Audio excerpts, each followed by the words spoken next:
Bom, pessoal, passado então a fase de homologação do quadro geral de credores, o juiz considerou aquela proposta correta, homologou, ele e o administrador judicial assinaram aquela proposta e se tornou efetivamente o quadro geral de credores, nós vamos partir então para o segundo ponto, que é a retificação desse quadro geral de credores. Por quê? Eu ainda assim posso pedir a revisão desses créditos? Posso, ok? Então é mais uma oportunidade que a gente tem dentro do processo de recuperação e falência para que haja essa retificação, alteração do quadro geral de credores. Quem são as pessoas legítimas? Quem tem legitimidade para pedir a retificação do quadro geral de credores? Nós temos aí, acompanhem comigo, o administrador judicial, o comitê de credores, qualquer credor, o Ministério Público, o empresário, o administrador da sociedade e o sócio. Ah, mas professora, como assim comitê de credores e qualquer credor? O comitê pode pedir de forma conjunta, assim como um credor, você, que não concordou com aquele crédito que foi lançado, você pode pedir que seja feita a retificação dele. Então, você não depende do comitê. Se o comitê quiser fazer de forma conjunta, ótimo. Mas se somente um desses credores não concordarem, ele pode pedir a retificação? Pode, ok? E por quais motivos essa retificação pode ser requerida? E não só dentro de retificação, vamos tentar ver de uma forma macro. Tá? É a retificação, mas eu posso pedir a exclusão e posso pedir a classificação do crédito, ou melhor, a reclassificação. Nós vamos ir um por um para ficar mais claro.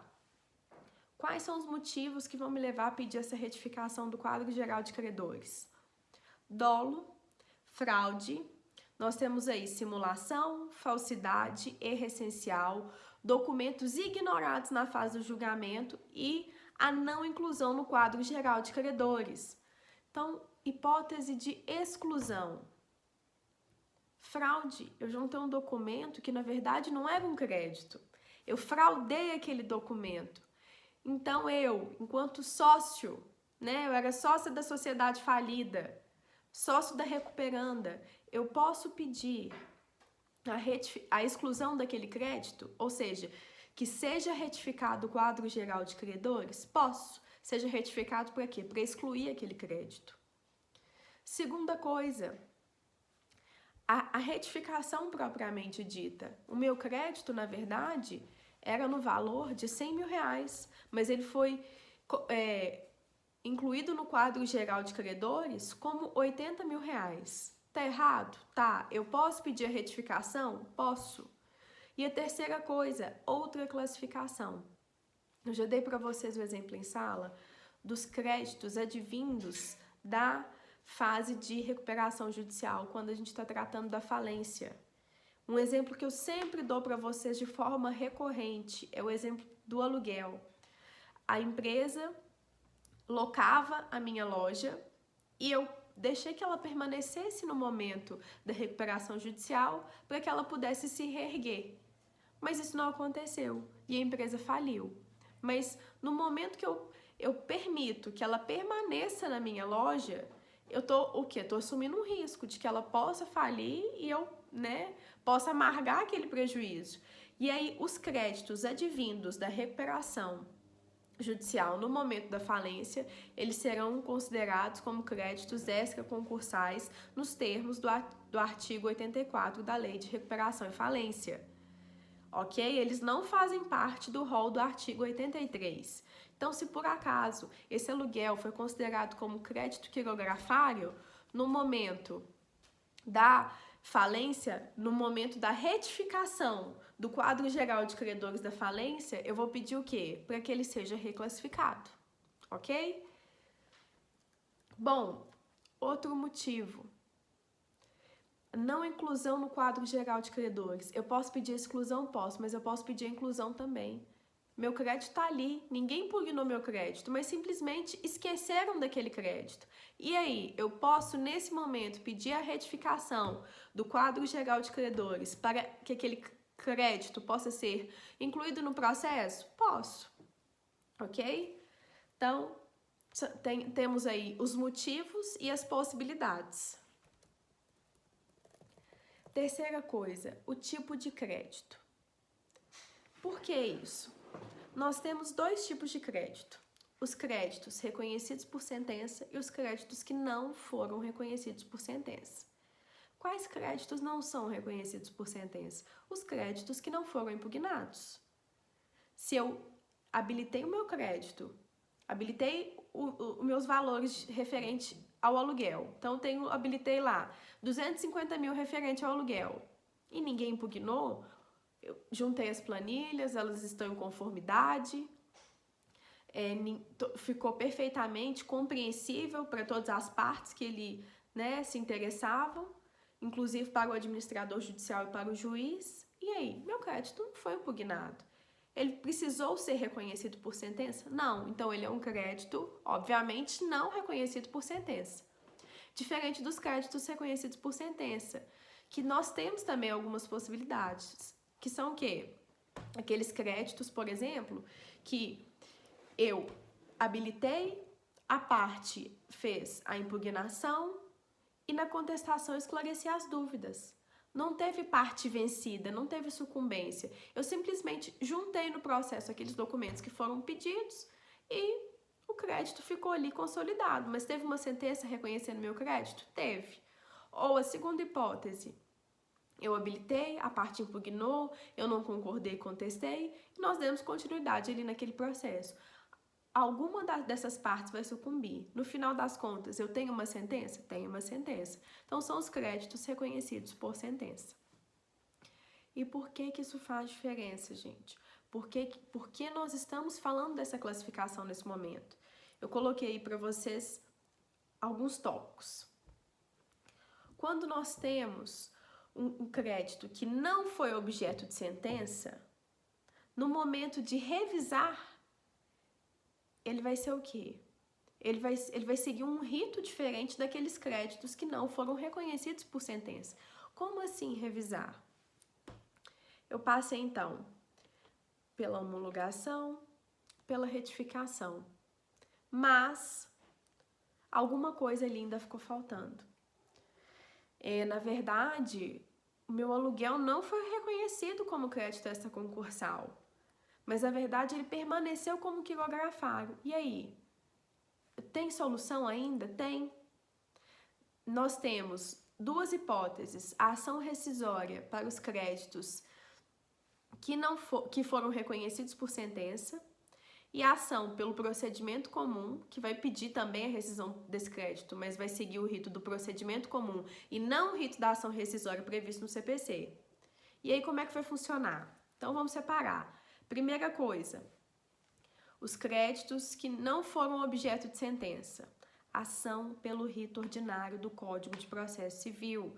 Não é ação rescisória. Ah, professora, mas a ação rescisória está no Código de Processo Civil? Está, mas eu estou falando do rito ordinário, do rito comum, que todos os outros processos seguem. Ele não vai ter um rito especial, porque a ação rescisória ela tem um rito especial. Esse não. Esse que não foi reconhecido por sentença, ele vai seguir o rito de um procedimento comum. É o processo de conhecimento. Ok? E quais são as possibilidades? Por que eu vou pedir? Por que eu vou passar agora por esse processo de conhecimento? Eu coloquei para vocês, inclusive, são as mesmas hipóteses do pedido de retificação do quadro geral de credores. Quais são? Descoberta de falsidade, dolo, simulação, fraude, erro essencial, documentos ignorados. Mas por que você não fez isso lá atrás? Você não tinha retificação? Porque, veja bem, é descoberta. Eu descobri depois a fraude. O crédito já tinha sido homologado. Ninguém nem pediu a retificação, mas posteriormente eu descobri essa fraude. Ainda tem solução? Ainda tem, né? Assim, o objetivo da falência é que ninguém saia prejudicado, até porque os credores, se pensarmos, né, de uma forma mais profunda, eles já estão numa situação de prejuízo porque eles não receberam lá atrás no momento que eles deveriam receber. Então, é uma descoberta de falsidade. É por isso que eles têm essa outra oportunidade de quê? De pedir alteração, pedir exclusão desse crédito. Segunda coisa, qual vai ser o pedido principal da ação? É o que eu acabei de falar. Exclusão, retificação ou outra classificação. Aquele crédito não era para estar lá, aquele crédito referente a uma remissão de dívida, a dívida foi perdoada e ele passou, ninguém viu durante esse procedimento todo. Mas, ou, pelo contrário, eu descobri que aquele documento foi fraudado. Eles alteraram a data, eles juntaram tudo, mas não juntaram o termo de remissão de dívida, mas está aqui, eu encontrei. Posso pedir? Para que esse crédito seja excluído do quadro geral de credores? Posso, através do procedimento comum, se ele não foi reconhecido por sentença. Segunda coisa, para quem fez o trabalho e para quem acompanhou o texto que eu mandei para vocês, do Gladstone Mahmed, inclusive, que é o livro que a gente vem adotando, esse livro aqui, de falência e recuperação de empresas. Nesse texto, estava com os artigos do CPC antigo. Então, eu já mandei atualizado para vocês. Nós temos aí artigo 966, parágrafo 4º do CPC de 2015. Artigo 486 do CPC de 73. O que está previsto? A rescisão dos atos pela lei civil. Ação rescisória e rescisão dos atos pela lei civil. Aqui eu vou passar pelo procedimento comum do CPC e aqui eu vou passar pelo procedimento especial, também do CPC. Bom, quem são os legítimos? Quem tem legitimidade ativa para pedir artigo 19 da Lei de Recuperação e Falência? Quais são esses? O que eu venho falando com vocês desde o início do vídeo. Administrador, MP, comitê de credores, qualquer credor, administrador da empresa, sócio, empresário. Essas pessoas podem pedir, podem propor essa ação pelo procedimento comum para pedir a rescisão pela lei civil? Podem, ok? Bom, e se eles têm legitimidade ativa, quem tem a legitimidade passiva, Contra quem eu vou distribuir essa ação? Contra o titular do crédito. Se eu não concordo com o seu crédito, eu sou uma credora, mas eu não concordo com o seu crédito, então a legitimidade ativa é minha, eu estou no polo ativo e você, credor, com quem eu não concordo com o crédito, você está no polo passivo. Claro isso? Terceira coisa, quem é competente? Qual é o juízo competente para julgar esse crédito não reconhecido por sentença? Se atentem bem, por enquanto nós estamos tratando do crédito não reconhecido por sentença. Quem é o juízo competente? O juízo universal, de acordo com o artigo 19, parágrafo 1º da LRF, ok? Professora, e aí, uma pergunta que eu faço por várias vezes na sala para vocês. Essa ação, pelo procedimento comum, para pedir a rescisão do crédito, é feita em autos apartados, ou seja, ela é incidental, ou ela é feita nos autos principais? E aí? Ela é incidental. Eu não posso parar um procedimento inteiro por causa de uma ação. Ela vai ficar apensa, ela é incidental, por quê? Porque ela fica apensa. Se a gente pensar antigamente lá naqueles processos físicos, você tem um processo e aí você tem outro por cima e outro por cima, então todos ligados naquela cordinha, não sei se vocês ainda se lembram disso. Hoje no PJ não, PJ é a distribuição por dependência, mas os autos principais continuam fluindo. Eu vou fazer um processo incidental para que o quê? Para que ele não obste, o bom andamento do processo principal. Até porque ambos gerarão sentenças, diferentes. Então, depois do que ficar decidido aqui, no processo incidental, eu levo para o processo de falência, para os autos principais, ok? Bom, e aí? Por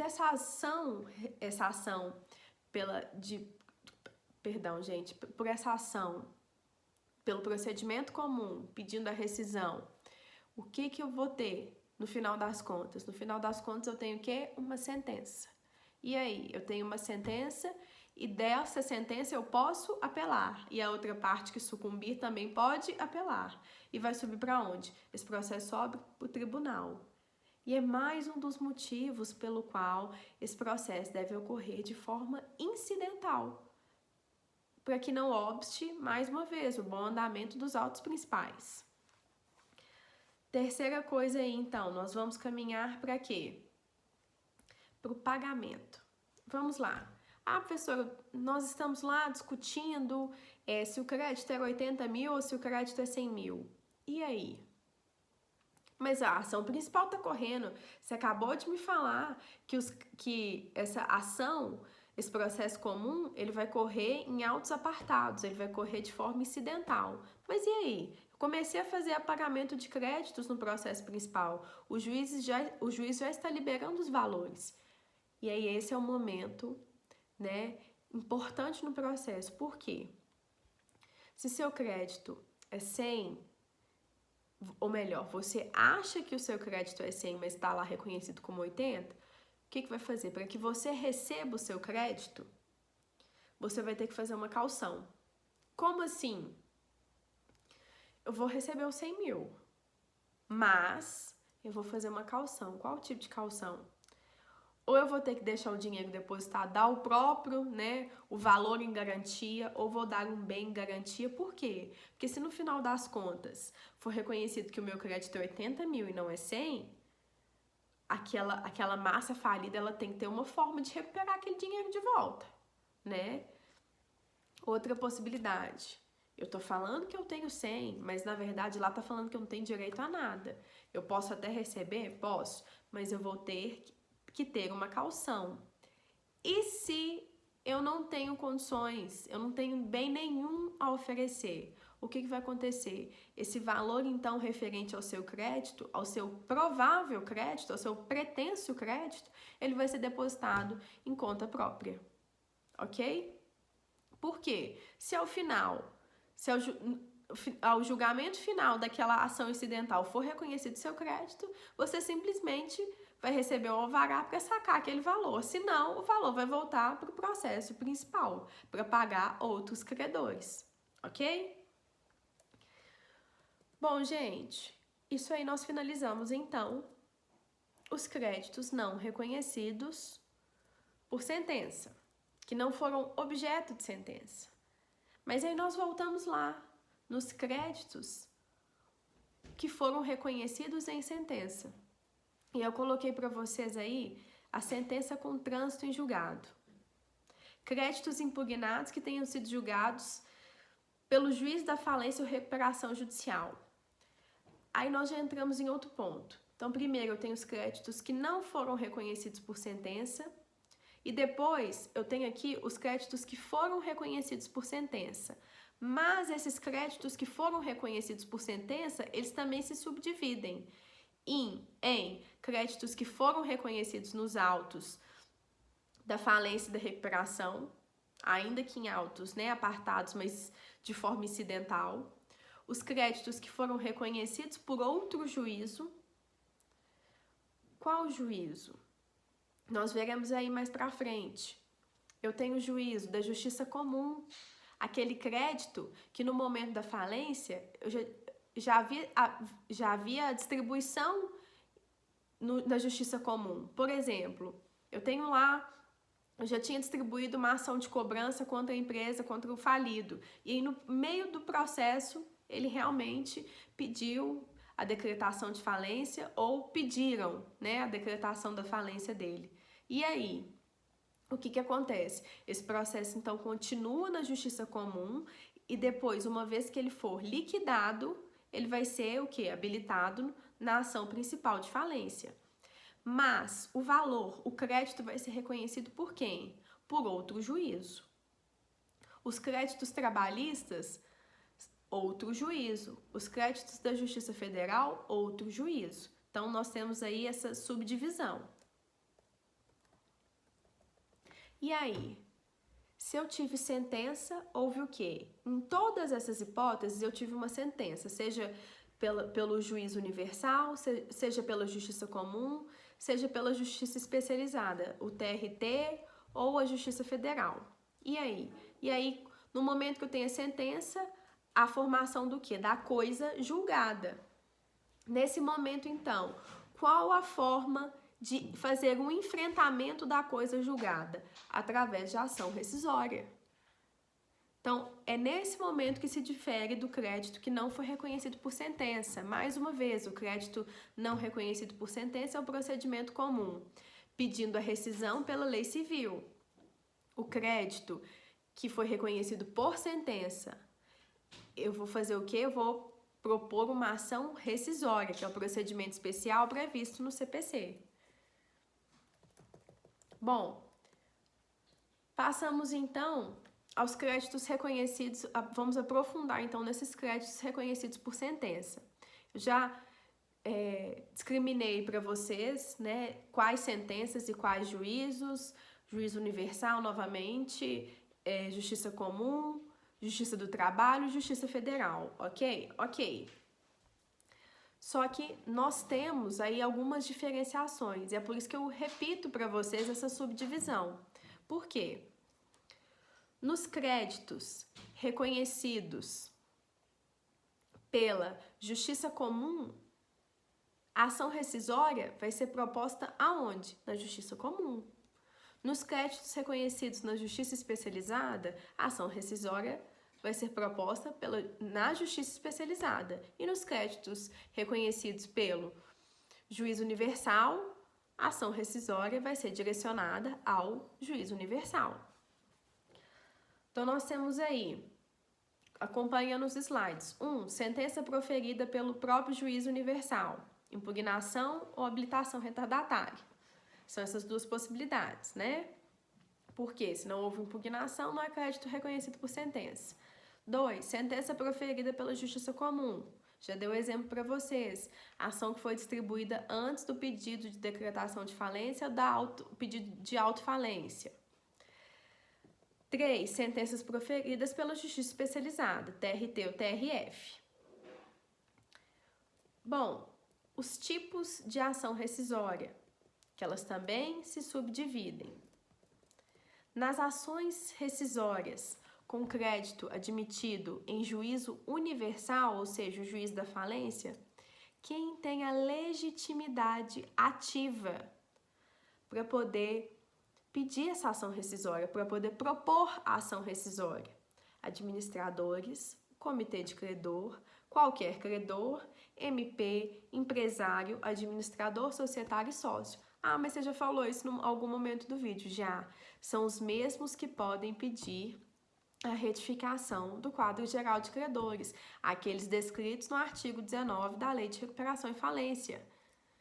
Qual a causa de pedir? A mesma da retificação do quadro geral de credores. Falsidade, dolo, simulação, erro, fraude, erro essencial e documentos ignorados. O prazo decadencial. Eu só posso propor essa ação rescisória até o encerramento da falência e recuperação judicial. Até mesmo porque não faz o menor sentido que eu espere acabar o processo de recuperação judicial, o processo de falência, para poder pedir essa ação rescisória, né?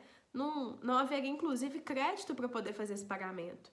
Então, dentro daquela subdivisão dos créditos reconhecidos por sentença, no primeiro subitem, créditos admitidos pelo juiz universal, legítimos, artigo 19 da Lei de Recuperação e Falência, causa de pedir, as mesmas da retificação, prazo decadencial até o encerramento da falência e recuperação, ok? Segunda parte, ação rescisória de sentença advindas de outro juízo, justiça comum e justiça especializada. O procedimento é diferente. Quem tem legitimidade ativa? Artigo 967 do CPC de 2015, antigo 487 do CPC de 83. Então, anotem aí, no livro que a gente acompanha, do Gladstone Mamed, ainda está o CPC de 73. Anotem, artigo 967 do CPC de 2015 são aqueles que são legítimos para propor a ação rescisória nos créditos reconhecidos por outro juízo, justiça comum e justiça especializada. causa de pedir. E aí nós vamos agora discriminar as causas de pedir.